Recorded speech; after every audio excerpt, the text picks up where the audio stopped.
and then Jefferson train by the end of the last season. Yeah. Do you think she's in all this time? Or would the powers and all the changes cause sense? We're gonna go back and forth. I think it's gonna be similar to last season, as much as they really want to try and make it work, and then something happens and it blows them apart. Either something that he does or something that the girls do. It is always going to be. There's no yes, there's no no. Do you know what I'm saying? Always grow, always middle area. Keep you on your toes. What'd she say? Training to play your character. Did you say what? Can you talk a minute about the physical training to play your character? Yeah, I mean, fortunately, I think right around my 40th birthday, I kind of started to really get into enjoying working out. And so, perfect timing years later, that it's something that I actually don't feel good if I don't do it. But then the physical, the training part of it, it's like, I'm also a person who's on the other side of 40, so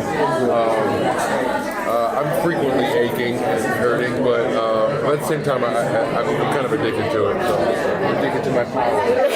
But also, you know what, again, that's like a unique thing about our show, to have a 40-something-year-old superhero. Like, where do you see that? Because they're always young, healthy, and I like that we've kind of gone in that direction. That's really unusual. And I think in our first episode, there was a scene where Cress was like icing his knee after, going for a run. It's like, yes, that's real. That's what an old man superhero would be doing.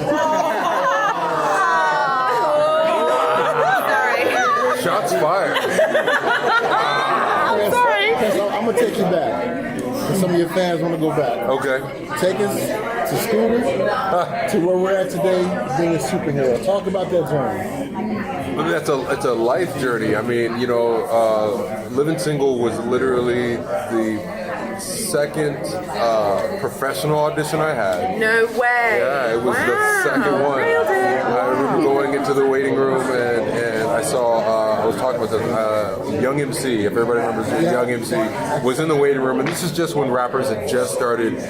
I mean, it was like they were taking everybody's job, and I remember I walk in that waiting room and I see Young MC, and I was just like, God damn it, like he's gonna take my job, and subsequently I got the job, and I mean that's such a lifetime ago, and then but what was really really fun and interesting is that last season, I walk into the makeup trailer and TC. He played Tobias' father, and so I walk up and I look, and he's there, and I'm like, this is just weird synchronicity, because him and the entire cast was so welcoming when I came in and visiting them and working with them, and all of a sudden here I am, and he's coming in on my show, and I was just like, wow, this is to see something go around, and it's pretty amazing. That's awesome. Yeah. The Pierces have an economic privilege that allows them to kind of choose if they want to be part of this community they're a part of, or opt out for something else. Yeah. And that's like a big part of season 1. I'm curious how their relationship to their community changes or stays the same in season 2. What changes? Well, I mean, a lot of the answers we don't necessarily know, and even some of them that we know we can't tell you. We'd have to kill you or they'd kill us.